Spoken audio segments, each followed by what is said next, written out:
Buenas tardes. Vamos a ver otra vez el Salmo 1. Hemos tenido 2 estudios.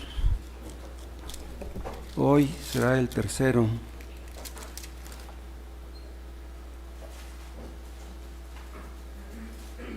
Nada más nos basaremos en lo que dice el versículo 5. Por tanto, no se levantarán los malos en el juicio, ni los pecadores en la congregación de los justos.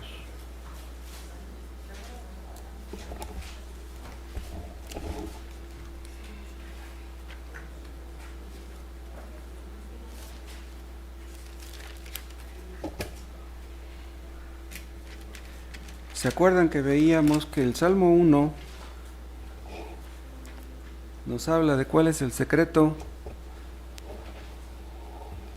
de la felicidad? ¿Cómo podemos ser felices? Muchos no creen que exista la felicidad, pero Dios dice que los que son creyentes verdaderos, los que le obedecen, esos son los felices. Y Dios quiere que las personas que no son felices sepan por qué no son felices. El pecado todo lo echa a perder. El pecado es lo que hace infeliz a la gente. A mayor cantidad de pecado, mayor infelicidad. A mayor obediencia a la palabra de Dios, mayor felicidad. Los que no quieren creer en Dios, los que no le quieren obedecer,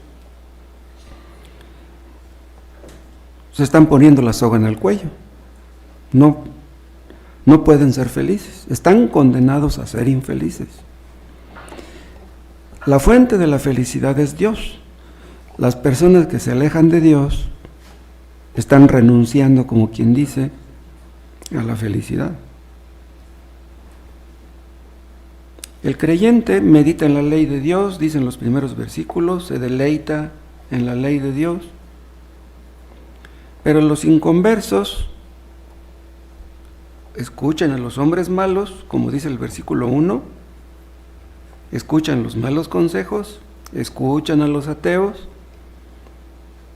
hacen lo que el mundo les dice, no lo que Dios dice, no pueden ser felices. Pero déjenme decirles que aquí no habla solamente de las personas que abiertamente niegan a Dios o dicen que Dios no existe. También están incluidas las personas que tienen una Biblia, que tienen una religión que parece ser cristiana o que dice serlo, pero que no obedecen a lo que está escrito. La felicidad no está en sí en tener una religión, no en leer la Biblia, sino en obedecer lo que está escrito.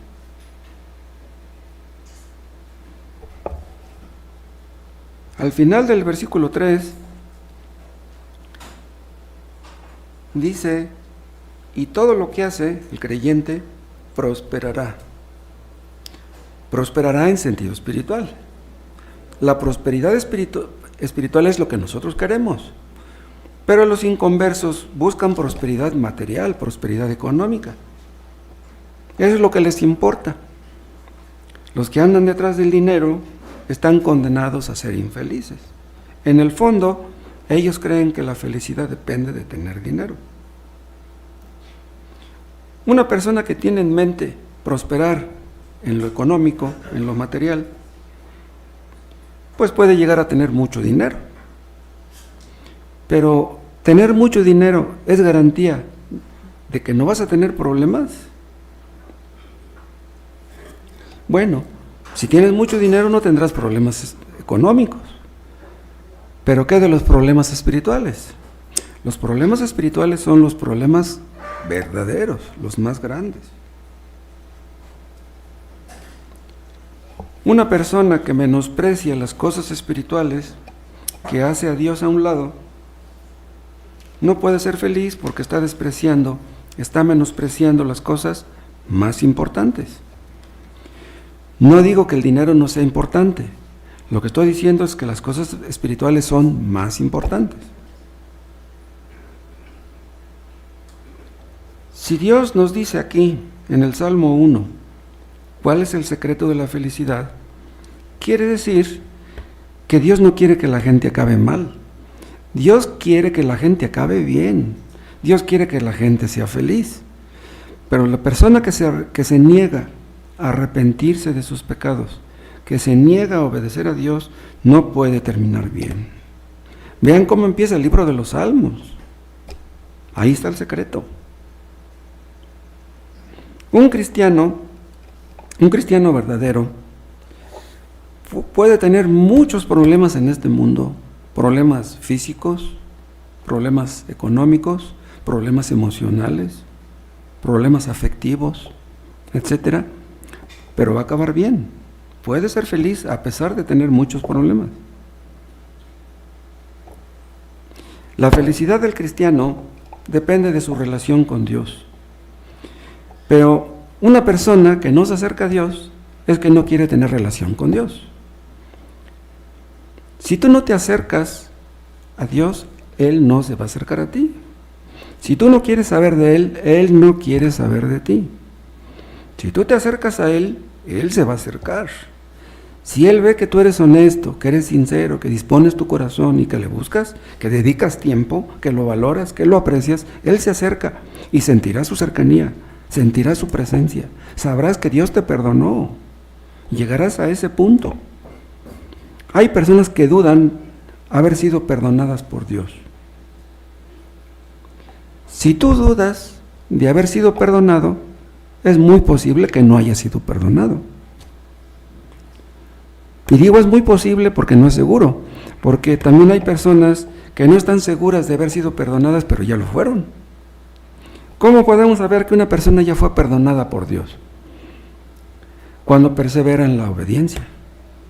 Si tú obedeces de vez en cuando, pero de vez en cuando no. Si a veces lees, a veces no, a veces vienes, a veces no. Si estás así, pues así estará tu condición espiritual, no te vas a sentir bien. Tendrás dudas, tendrás temores, etc.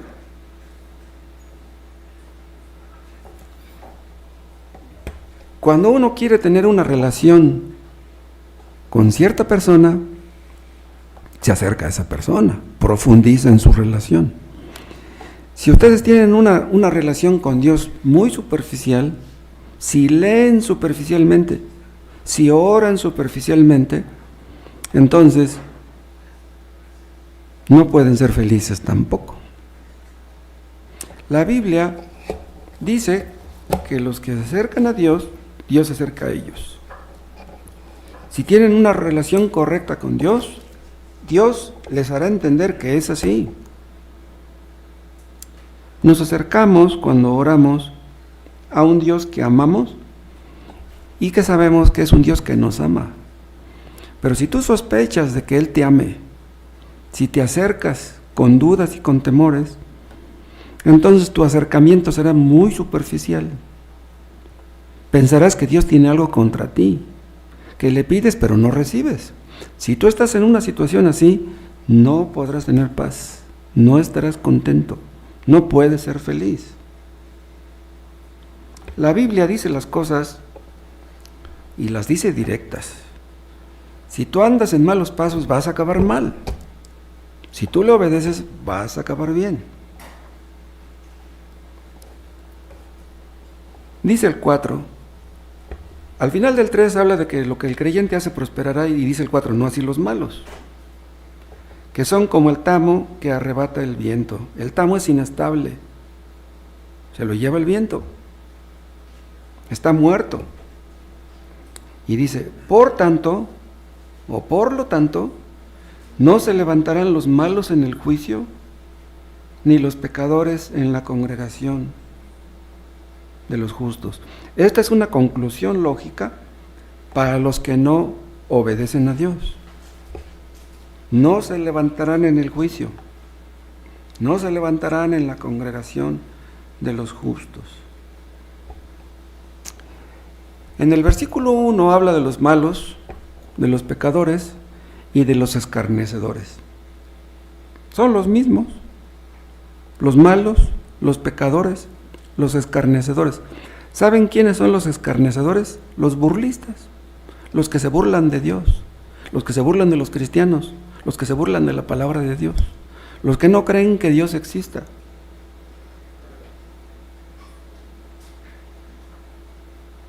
Estas personas, los malos, los pecadores, los escarnecedores, siempre han existido. Pero aunque existan, Dios quiere que sepan que acabarán mal. En cambio, para los creyentes las cosas van a terminar bien.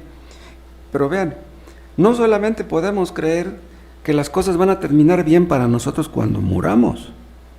No, entendemos que las cosas terminarán bien porque están bien ahora.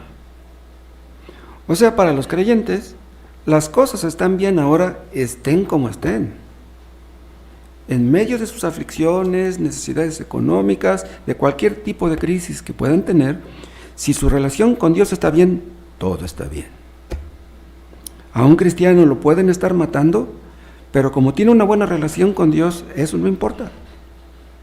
No importa el sufrimiento, porque Él sabe lo que hay después, lo que hay más atrás.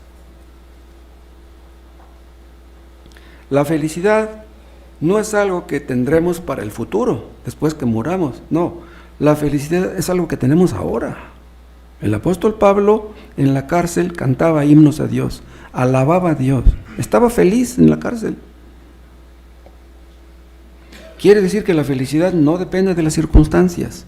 La felicidad depende de una correcta relación con Dios. Esa felicidad que tienen aquí los creyentes les acompañará por toda la eternidad. Los que aprenden a ser felices con Cristo serán felices con Cristo eternamente. Es una felicidad que nunca les será quitada. Aquí, en este mundo, hay ciertas cosas que pueden nublar, vamos a decirlo así, la felicidad del creyente. Las cosas que les menciono: una enfermedad incurable, la muerte de un ser querido, un accidente, el estar hospitalizado, problemas económicos, etc. Pero esas cosas ya no las tendremos allá. En el cielo ya no habrá necesidades económicas, ya no habrá enfermedades, ya no habrá problemas económicos, nada de eso. Entonces, el que aprende a ser feliz aquí, será feliz eternamente. En cambio, los inconversos, los no cristianos, los ateos, aunque concediéndoles que pueden ser medio felices en este mundo, están condenados a ser infelices a fin de cuentas y eternamente, sobre todo. Vean lo que dice Lucas capítulo 8.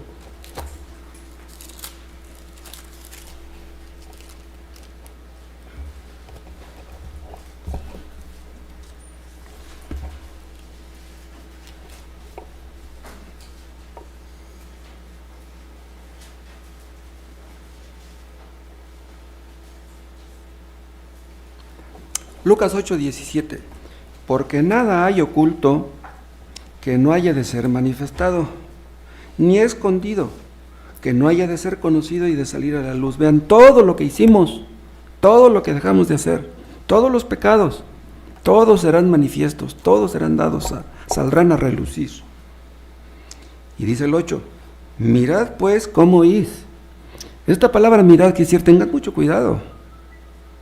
Tengan mucho cuidado cómo oyen.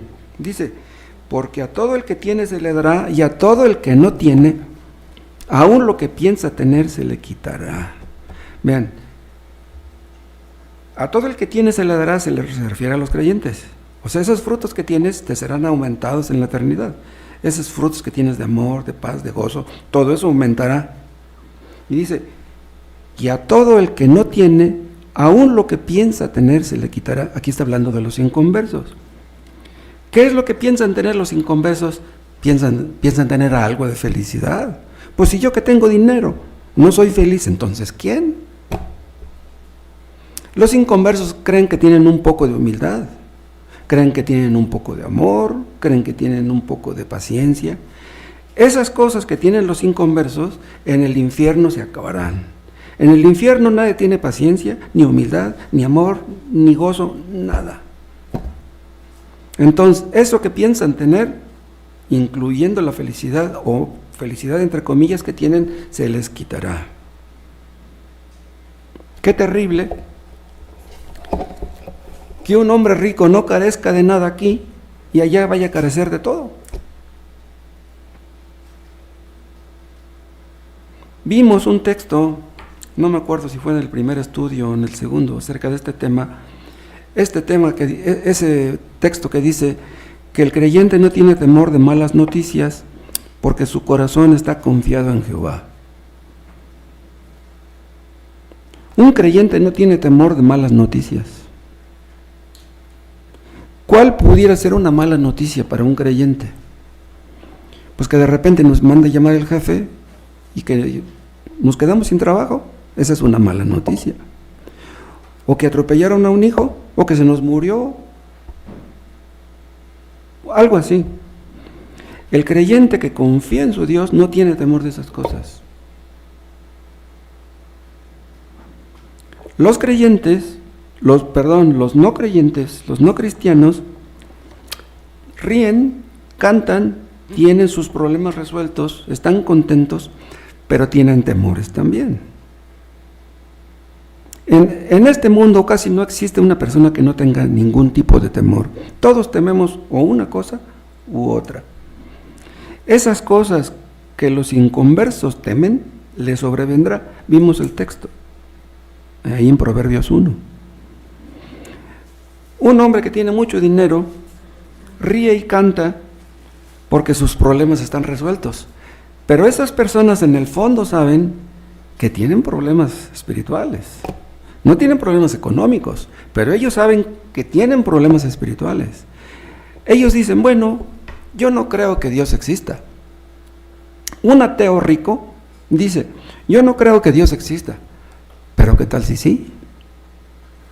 Estoy apostando a que no existe, pero ¿qué tal si pierdo la apuesta?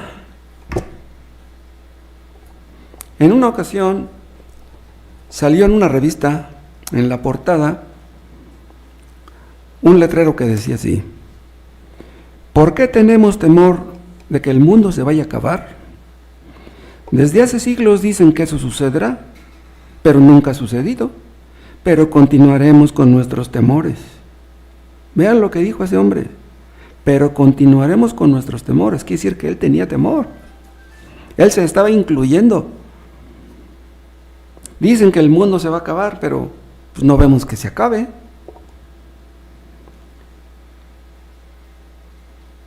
Los inconversos no pueden sustraerse de tener esas clases de temores. ¿Y saben ustedes por qué? Porque Dios ha puesto esos temores.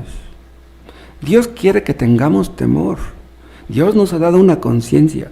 Hermanos, los que cometimos errores en la juventud y que estamos sufriendo las consecuencias de aquellos errores, tenemos temores de que esas consecuencias se perpetúen o se agranden.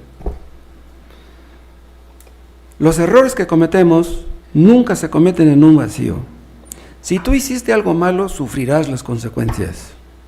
Por eso muchos dicen que el castigo está aquí, que el infierno está aquí. Eso es falso. El hecho de que tú te sientas culpable por tus errores pasados, eso no es nada. ¿En qué sentido estás sufriendo las consecuencias? Pero aunque estas personas pudieran más o menos enfrentarse con éxito a esas posibles consecuencias, el día del juicio tendrán que enfrentarlas. ¿Y quién les ayudará? La Biblia es el único libro que es realista, que nos habla acerca del fin, de lo que les espera a los que se apartan de Dios. El Corán no habla de eso, ni el Bhagavad Gita tampoco, ni el libro de Mormón habla de eso. Dice la palabra de Dios que los ateos son necios. Dice el necio en su corazón, no hay Dios, Dios no existe. Pero ¿cómo los califica Dios? Como necios. Ellos creen ser sabios, Dios los ve como necios. Los que dicen ser ateos, una de dos, o son ateos teóricos o son ateos prácticos, o las dos cosas. ¿Cuáles son los ateos teóricos? Los que dicen que Dios no existe lo creen en teoría, ¿sí? Tienen la teoría de que Dios no existe. Los ateos prácticos son los que creen que Dios existe, pero viven en la práctica como que no creen que exista. ¿Sí? O sea, una persona que tiene la Biblia puede ser un ateo práctico. Piensa que cree en el Dios de la Biblia, pero si no obedece al Dios de la Biblia es un ateo práctico. O sea, en la práctica es un ateo. ¿Por qué? Porque no obedece lo que está escrito. El creyente verdadero obedece lo que está escrito. Esa es la diferencia entre un creyente y un hipócrita.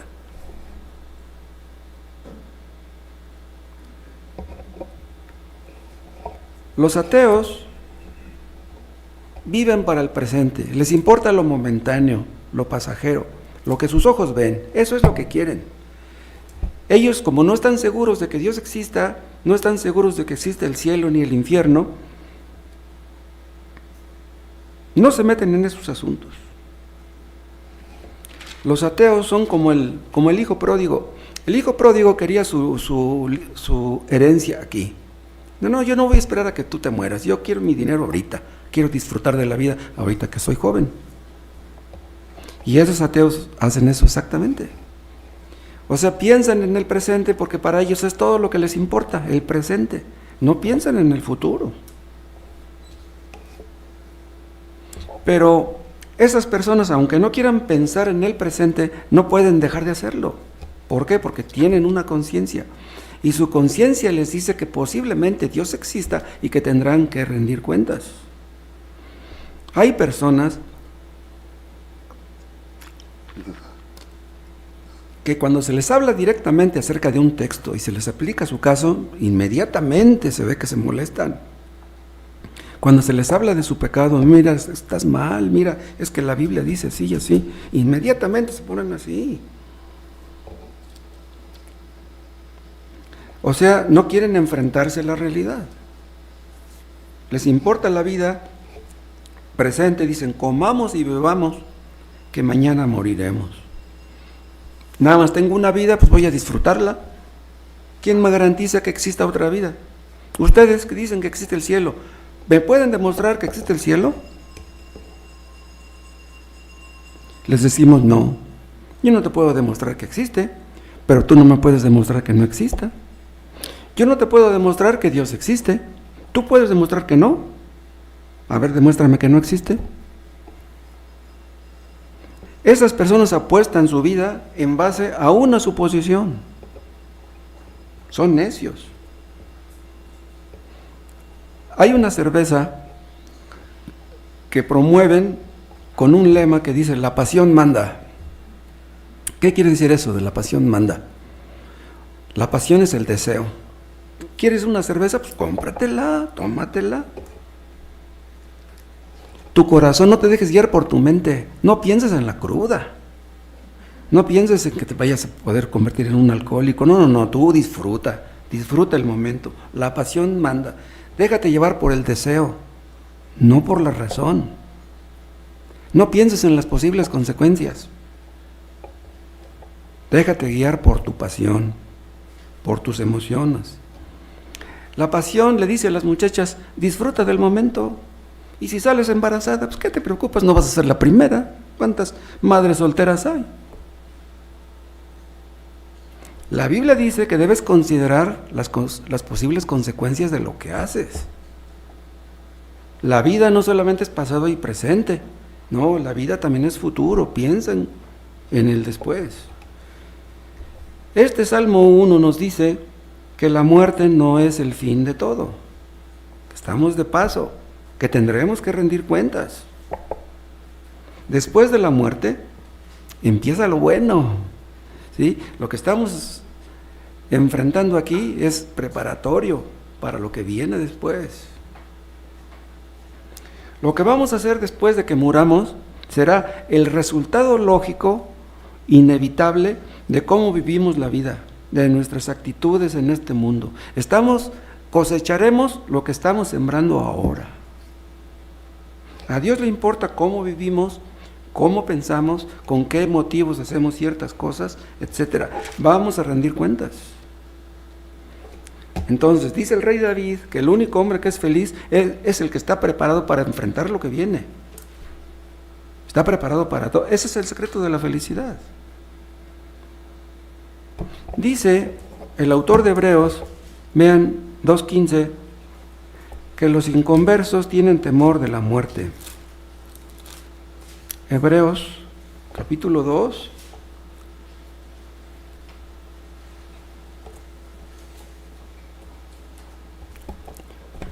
Hebreos 2:14. Así que por cuanto los hijos participaron de carne y sangre, él también participó de lo mismo, para destruir por medio de la muerte al que tenía el imperio de la muerte, esto es, al diablo. A eso vino Cristo, a destruir al que tenía el imperio de la muerte. Y dice el 15, y librar a todos los que por el temor de la muerte estaban durante toda la vida sujetos a servidumbre. ¿Quiénes son estos? Son los creyentes. O sea, antes de ser creyentes teníamos temor de la muerte. Dice, estaban sujetos a servidumbre. O sea, no podíamos dejar de tener esa clase de temor. Ningún inconverso puede dejar de tener temor de la muerte. Pero este versículo nos dice también que los creyentes ya no tienen temor de la muerte.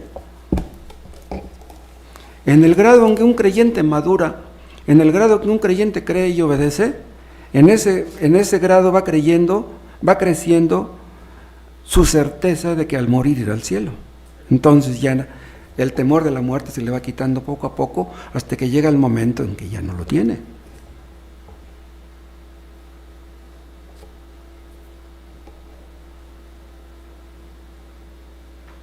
Un inconverso llega el fin de semana y dicen, gracias a Dios es viernes. Dicen, es que el viernes es el preludio pues, de la cerveza, de la botella, del baile, de la fiesta. Es que me lo merezco, pues de lunes a viernes trabajé como burro, pues merezco disfrutar del fin de semana. Entonces pues agarra el karaoke y se pone a cantar ahí. Y se le olvida la posibilidad de que haya una vida después de esta, se le olvida de que tendrá que rendir cuentas, se le olvida que habrá un juicio. No quiere pensar en esas cosas, ¿por qué? Porque piensa que esas cosas le harán infeliz. Vean, las personas que no buscan a Dios es porque piensan que Dios les va a quitar la felicidad. No, mi felicidad está en esto, en la botella, en el baile, en la comida. Yo quiero disfrutar de la vida. Piensan que Dios nos quiere quitar la felicidad. Hermanos, ¿Dios está en contra de que seamos felices? No, Dios quiere que seamos felices. No todos los padres queremos que nuestros hijos sean felices, pues Dios no es la excepción.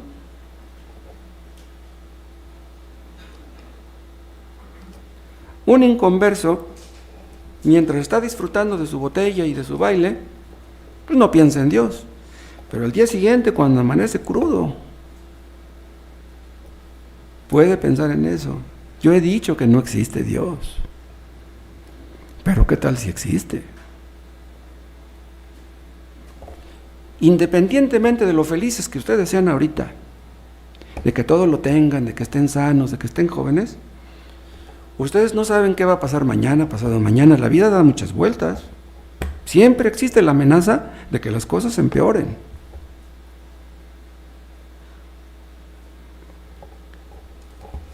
Vuelvan a nuestro texto. Vean lo que dice el versículo 5. Por tanto, no se levantarán los malos en el juicio. Vean, esto nos habla del hecho de que habrá un juicio. Dios nos hizo hombres y mujeres responsables. Tendremos que rendirle cuentas a Él. Dios no está para rendirnos cuentas a nosotros. Nosotros fuimos creados para rendirle cuentas a Él. Todos los que hemos vivido en este mundo, desde Adán hasta estas alturas, todos estaremos delante de Dios y todos le rendiremos cuentas. Ahora, esto que escribió el rey David, lo escribió 1000 años antes de Cristo. Los salmos fueron escritos más o menos 1000 años antes de Cristo. Y dirán algunos, bueno, antes de Cristo 1000 años, pues aquella gente creía que iba a haber un juicio. Entonces, como fue escrito hace tantos años, no va a haber un juicio. Dicen, podrán pensar algunos, estamos en el siglo XXI y sigues tú hablando de que Dios nos va a llamar a cuentas, que habrá un juicio. Los curas espantaban a la gente. Les decían que tenían que ir a misa, que tenían que dar una limosna, porque si no se iban a ir al infierno. Pero es que ellos querían la limosna, ellos querían su lana, por eso espantaban a la gente. Y tú, en el siglo XXI, sigues diciendo lo mismo. El hombre por naturaleza cree que Dios es amor, que Dios está para perdonar. Dios es amor, no puede ser un Dios de juicio. Una de dos, o es un Dios de amor o es un Dios de juicio. Pero díganme, ¿no puede ser compatible un Dios de amor con un Dios de juicio? Si es lo primero, ¿no puede ser lo segundo también? Los que ponen objeciones acerca de que habrá un juicio, ¿saben en qué se basan? En ideas falsas, ideas preconcebidas, en prejuicios acerca de Dios. Ellos creen en un Dios a su gusto, a su manera. No pueden creer en un Dios que pueda castigar. No, Dios es amor. ¿Cómo me dices tú? Todas las religiones falsas, escuchen, todas las religiones falsas enfatizan el amor de Dios. El evangelio de la prosperidad, Dios no puede querer que sufras, Dios no puede querer que estés enfermo, Dios no puede querer que seas pobre. Están equivocados. Pero ¿saben por qué enfatizan el amor de Dios? Porque ellos saben que la gente necesita sentirse amada. Todos necesitamos sentirnos amados. Entonces dicen, bueno, pues si lo que quieren es amor, pues al cliente lo que pida, pues les damos el amor. Dios se ha revelado a sí mismo en su palabra. Y Dios dice que Él es un Dios de juicio. Dios no es como nos gustaría que fuera. Dios es así. Dice un salmo que los cielos cuentan la gloria de Dios. ¿Qué es lo que cuentan los cielos? Su poder, su sabiduría, su soberanía. Pero vean, pero los cielos no hablan de la misericordia de Dios. Los cielos no hablan de la ira de Dios, así como otros atributos. ¿Me explico? Los cielos no hablan de su carácter. ¿Sí? Si ustedes leen a Moisés, a Isaías, a Jeremías, ¿cómo hablaban ellos? Así ha dicho Jehová. Ellos no hablaban, es que yo pienso que ustedes, no. Ellos hablaban lo que Dios les revelaba a ellos. Moisés dice, Dios me dijo, Dios me habló. Y lo mismo hicieron los profetas. Y dice Moisés, y si me preguntan quién eres tú, ¿qué les voy a decir? Tú diles, yo soy el que soy. Sí, pero ¿quién eres tú? Ven, en un sentido, Dios no tiene nombre. En un sentido. Si nosotros tenemos 5 hijos, ¿por qué le ponemos diferente nombre? Pues para diferenciar uno de otro. Pero Dios es el único Dios. ¿De qué otros dioses lo vamos a diferenciar? Nomás hay uno. ¿Qué nombre le vamos a poner? ¿Quién lo bautizó? Entonces cuando Jehová le dice a Moisés, yo soy el que soy, quiere decir, yo soy el que soy, quiere decir, yo soy el eterno, ese es el eterno. ¿Quién creó a Dios? Pues nadie. Si lo hubieran creado, pues él no podría ser Dios.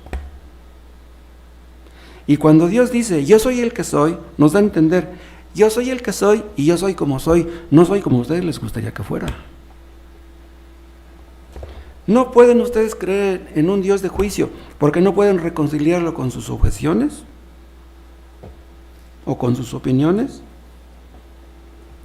Nuestros primeros padres, Adán y Eva, fueron echados del paraíso. Al ser echados del paraíso, eso fue un juicio.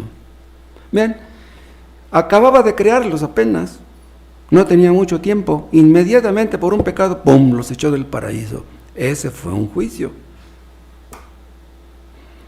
Adán pudo haber pensado, ay Señor, soy tu primer criatura y eres tan duro conmigo, ¿no me podrías dar un chancecito? No, fue echado del paraíso. Y ese juicio fue un juicio preliminar. Escuchen, Todos los juicios que Dios hace en este mundo son juicios preliminares, son el preludio de un juicio con mayúscula que sobrevendrá sobre este mundo. Dios cumple lo que dice, con Dios no se juega. Los juicios de Dios lo vemos, por ejemplo, en el diluvio. ¿Cuántos murieron en el diluvio? Millones y millones de personas. ¿Cuántos murieron en Sodoma y Gomorra? Yo no sé. Pero no fueron pocos, eran dos ciudades que estaban unidas.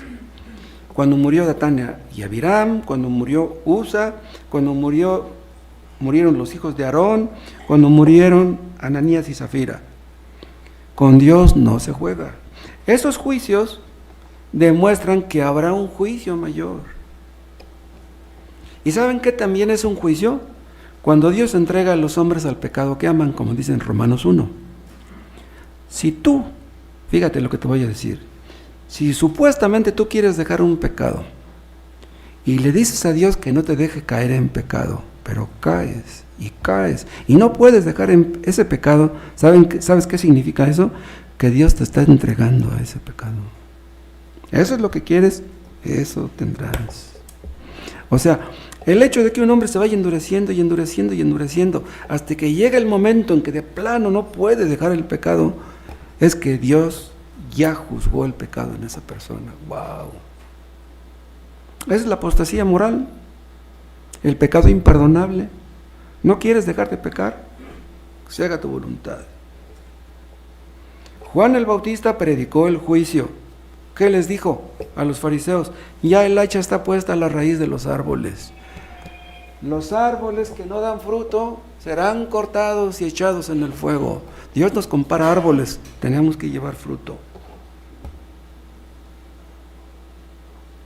Nosotros entendemos que la palabra evangelio significa buenas noticias.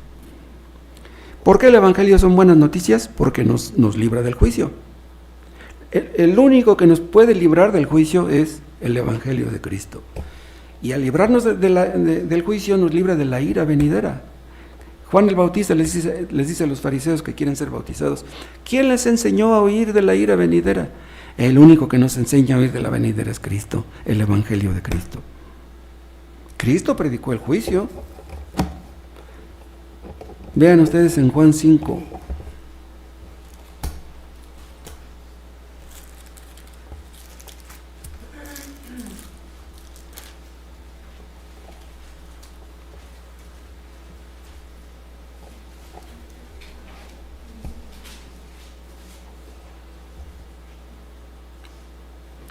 Juan 5:28, no os maravilléis de esto, porque vendrá hora cuando todos los que están en los sepulcros oirán su voz.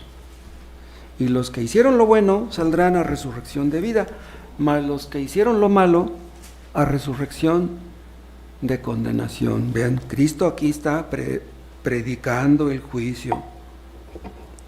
Cristo vendrá, tiene que venir. Cristo vendrá como ladrón en la noche.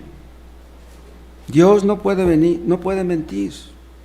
Aunque millones no lo crean, aunque se burlen, que digan, ahí está, dicen que se va a acabar el mundo y no vemos que se acabe.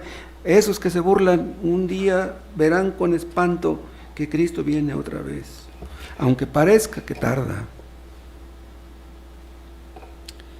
¿Quieren ustedes saber qué ocurrirá cuando Cristo venga? Lean Apocalipsis. Hay personas que leen Apocalipsis y se espantan, les da miedo. Hay personas que tienen una obsesión morbosa por el Apocalipsis, no pasan de ahí. Este libro pone a temblar a muchas personas, les dice lo que temen, los que les va a sobrevenir un día. No les hagas caso a los que te dicen que Dios no existe, ni el juicio tampoco. Ahora veamos brevemente la naturaleza de ese juicio. Vean, el juicio de Dios no solamente está en el futuro. Bueno, el juicio con mayúsculas sí, pero ahorita hay juicios preliminares, como les dije, que empiezan aquí. Vean ustedes en Proverbios, en el capítulo 13.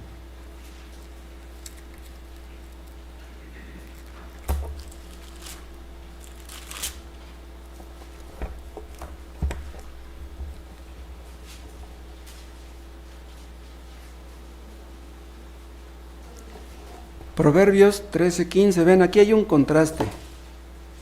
también entre el creyente y el inconverso.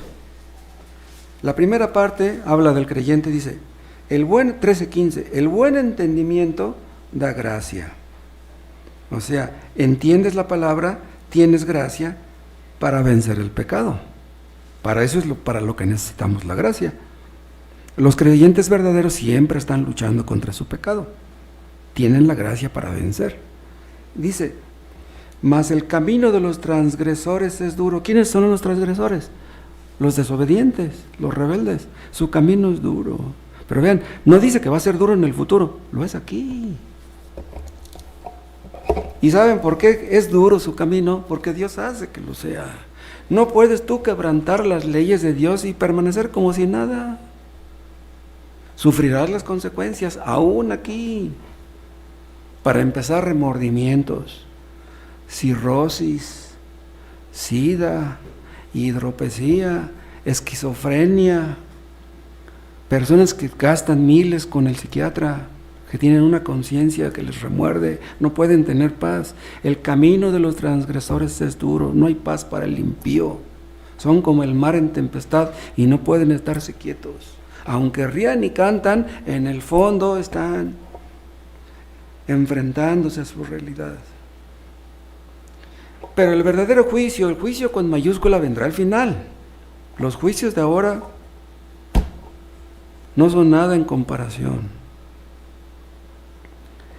Esos juicios temporales, esos juicios, las consecuencias de nuestros errores y de nuestros pecados en este mundo, son una evidencia, son una muestra de que habrá consecuencias eternas.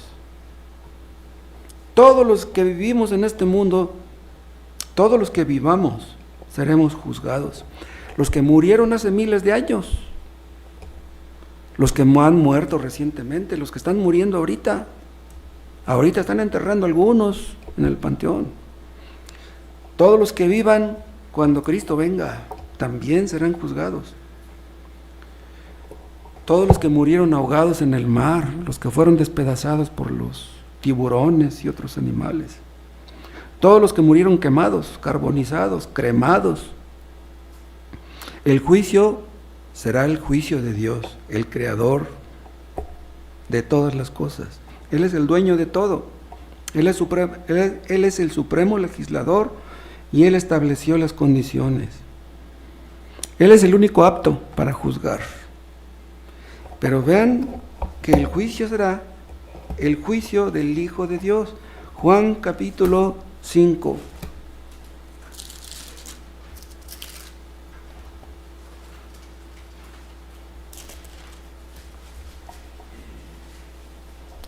Juan 5:22, porque el Padre a nadie juzga, sino que todo el juicio dio al Hijo.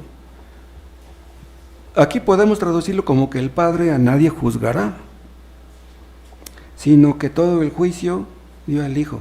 Pero ¿por qué el juicio tendrá que hacerlo Cristo y no el Padre? ¿Qué dirán los testigos de Jehová que creen que Cristo no es Dios? ¿Quién los va a juzgar? Cristo. ¿No los va a juzgar Jehová? Bueno, los va a juzgar Jehová porque Cristo es Jehová, pero ellos no lo entienden así. ¿Saben por qué Cristo es el que va a juzgar a los hombres? Porque Él fue hombre.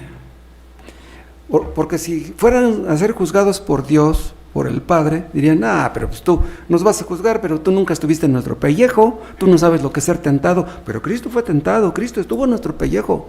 Por eso es que Él nos va a juzgar. Cristo sabe lo que se siente ser hombre, porque Él fue hombre. ¿Y cuáles son los términos del juicio? Dice el Salmo 1 que el cristiano medita en la ley de Jehová, y en su ley medita de día y de noche. ¿Por qué? Porque Dios nos dice en su palabra lo que debemos hacer y lo que no. A mí no me importa lo que la gente piensa acerca de lo que yo puedo hacer o no. No, lo que a mí me interesa es lo que Dios dice.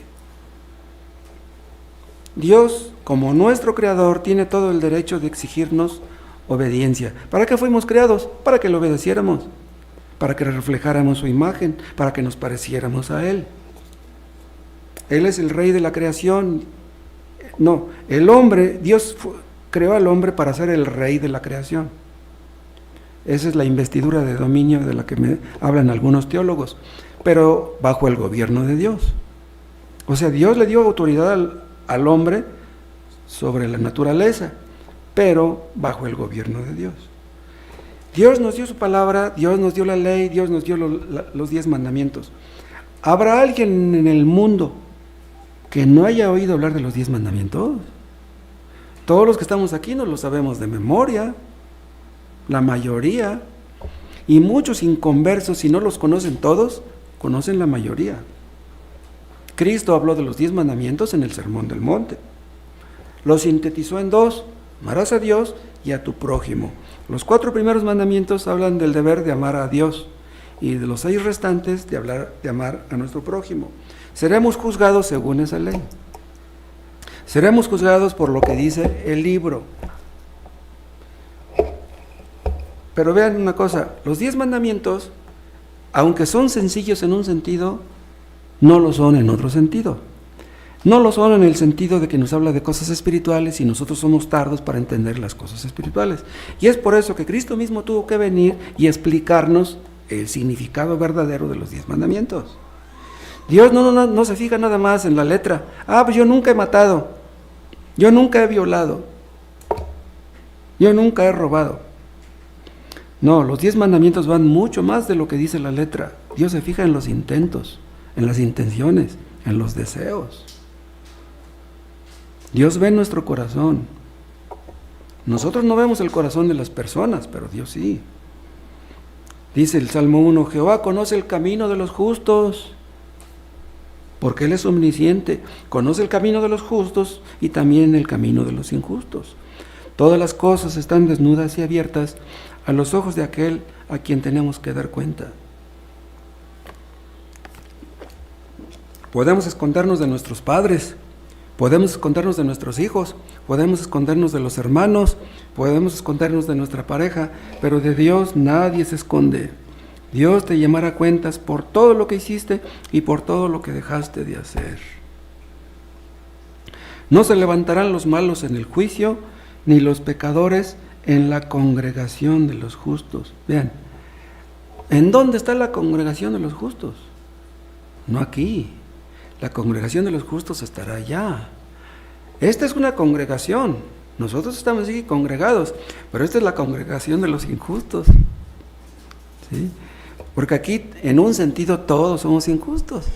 El justo es el que obedece la ley a la perfección. ¿Quién la obedece a la perfección? Pues nadie.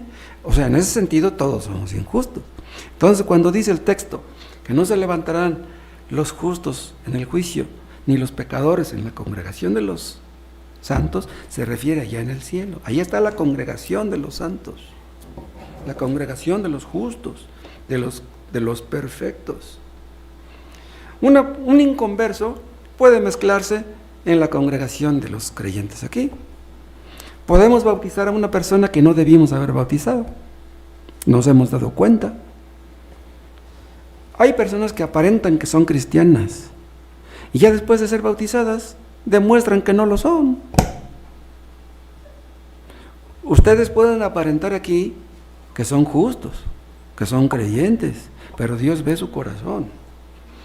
El hecho de que una persona sea bautizada no garantiza que esa persona sea salva. Puedes tú pertenecer a la congregación aquí, pero si mueres sin Cristo no estarás en la congregación allá. Puedes engañar a los hermanos, pero a Dios no. El día del juicio habrá una gran separación. Unos a la izquierda, otros a la derecha. Acá los cabritos, acá las ovejas. Yo conozco a mis ovejas, dice Jesús, y las mías me conocen. Yo las amo a ellas y ellas me aman a mí. Pero el día del juicio, muchos se atreverán a decirle a Cristo, Señor, Señor, no profetizamos en tu nombre, y en tu nombre hicimos muchos milagros, y en tu nombre echamos fuera demonios. ¿Cómo dice? ¿Qué les va a contestar Jesús? Apartaos de mí, malditos, al fuego eterno. Señor, pero si estábamos en la iglesia, predicamos, éramos maestros de escuela dominical, eso no garantiza que una persona vaya a ir al cielo. muchos predicadores, muchos pastores, muchos reverendos, cuántos sacerdotes estarán en el infierno, cuántos papas. ¡Wow! En Mateo 25, acuérdense, Cristo habló de 3 parábolas: de las vírgenes fatuas, de las vírgenes necias. Habló de los talentos, de las parábolas de los talentos, y habló del juicio final de las naciones, unos ovejas y otros cabritos. Las ovejas y los cabritos en la iglesia se veían iguales, todos eran bautizados, todos cargaban su Biblia, pero Cristo los separará, ustedes para acá y estos para acá. Cristo sabe quién es oveja, Cristo sabe quién es cabrito. Ahora veamos las consecuencias del juicio. Dice el Salmo 1 en el versículo 5, no se levantarán los malos en el juicio, no habrá quien los defienda. Aquí Cristo es nuestro abogado, pero allá los que creían que era Cristo su abogado aquí, pero que no lo era en realidad, ¿a quién acudirán? Si Cristo no te defiende, ¿quién te va a defender? Te van a quedar mudos. No creyeron que fuera a existir un juicio, se van a quedar callados. ¿Para qué creó Dios a estas personas? ¿Para qué nos creó a todos? Para que le glorificáramos. Muchos buscan en la religión gloria para sí mismos, no para Dios. Todos los que creyeron que descendían del mono, ¿qué le van a decir a Dios el día del juicio? Todos los que creían que se iban a salvar por sus buenas obras, los que creían que irían al cielo porque daban una limosna o una ofrenda, ¿qué van a decirle a Dios? ¿Y saben quiénes van a sufrir mayor castigo el día del juicio? Los que tenían una Biblia, o 2 o 3, pero no obedecieron. Mayor castigo será sobre esas personas. Entonces los que tenían una Biblia y no la leían, o que la leían y no creían en ella, entenderán demasiado tarde su gran error. Le van a decir a Dios el día del juicio, ay Señor, tú me pedías que te amara con todo mi corazón, con todas mis fuerzas, con toda mi alma. ¿Quién puede hacer eso? Ese es el gran mandamiento. Amarás al Señor tu Dios con todo tu corazón, con todas tus fuerzas, con toda tu mente, con toda tu alma. ¿Hay alguien que pueda hacer eso? No hay nadie. Le van a decir a Dios, Señor, tú diste 10 mandamientos, pero ¿quién pudo guardarlos? No, pues tan chino guardar los 10 mandamientos.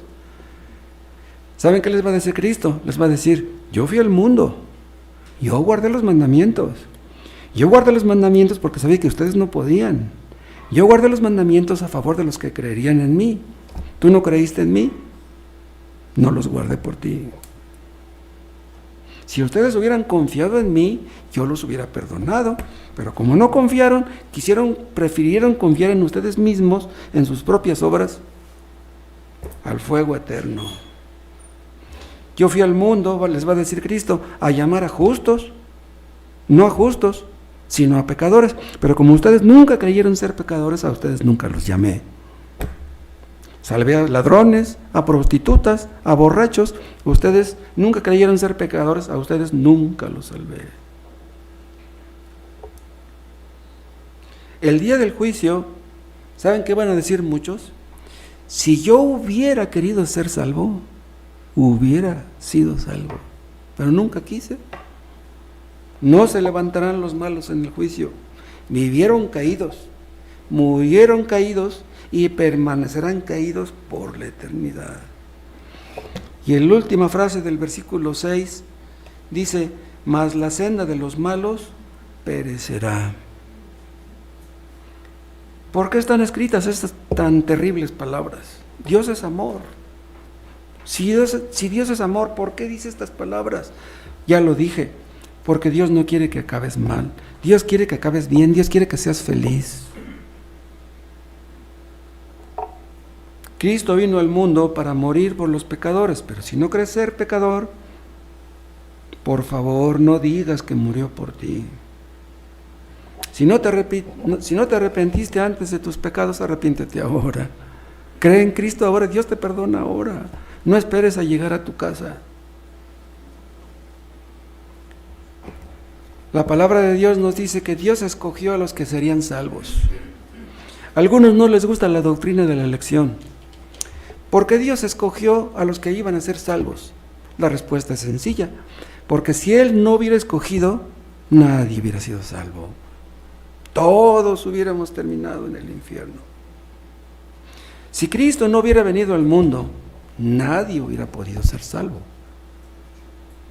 Pero vean, Dios ha salvado a millones, desde Abel hasta estas fechas. Millones han sido salvos.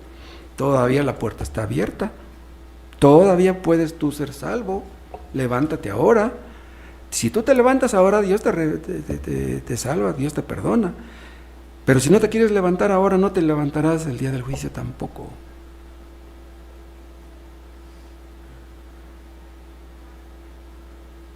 Te damos gracias, Padre, por tu palabra. Terribles, tremendas son tus palabras, oh Dios. Oh Dios, aumenta nuestra fe acerca de estas cosas que sobrevendrán un día, que estaremos delante de tu presencia, que nuestros ojos te mirarán y te rendiremos cuentas. Y danos tu gracia, Padre, para apartarnos de todo pecado. Ayúdanos a entender, Padre, que todo esto se acabará y solo tú permanecerás. Oh Dios, salva a tantas personas que no son salvas y tu nombre será glorificado y el de tu Hijo amado. En el nombre de Cristo te lo pedimos. Amén.